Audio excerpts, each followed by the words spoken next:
and I really do appreciate that. Well, I'll tell you what, I actually would like to bring up Mr. Finnick, Robert, because a story that he told me while sitting here just now, I think is a perfect example of why I would walk away from my 12-year career as a news anchor, stable job, right in the middle of a recession. I'm either nuts or I'm on the right track. Okay, so Robert was telling me, he said, I wish that we could get, a news crew to come out and cover, let's say, tonight's event.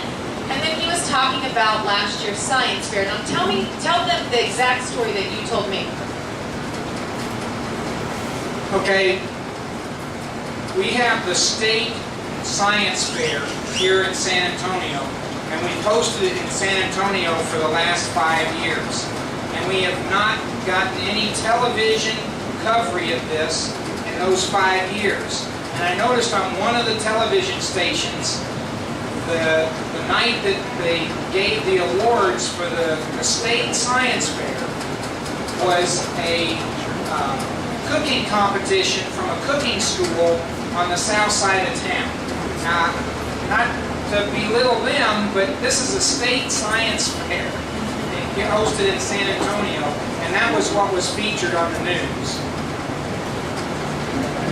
And I told Robert, I said, and that's one of the exact reasons why I chose to get out of television news, is because every single day in our story meetings, I would say, hey, I met this great kid this morning, and she raised $50,000, because her father has Lou Gehrig's disease, and she decided she wanted to help campaign, to find a cure, Oh, no, we don't want to run that story. We've got to cover this rollover wreck that happened on 281.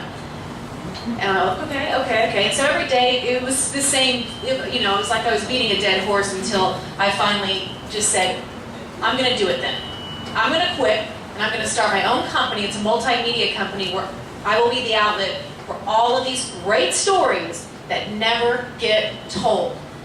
I'm a true believer in what you put out there, you get back. And I think that the media, I know for a fact because I worked in it, tends to focus on the negative, and so I said, let's focus on the positive. So I hope that you take a look at one of the flyers that are stuck inside I don't even know what those are called. Go to my website today, tomorrow, next week, whenever it may be, and check it out. What I do is I collect stories. It's just like my own little news station, but it's all positive. We have a magazine, we have a webcast starting in 2 weeks, where we've interviewed all kinds of great kids all over South Texas. And we are expanding nationwide. And then we have one other major piece that's going to roll out in the next few weeks, but I can't say what it is because it's a big surprise. We're taking on a major entity online right now. So I hope you look at it. It's called MODA. It's pronounced MODA for motivate.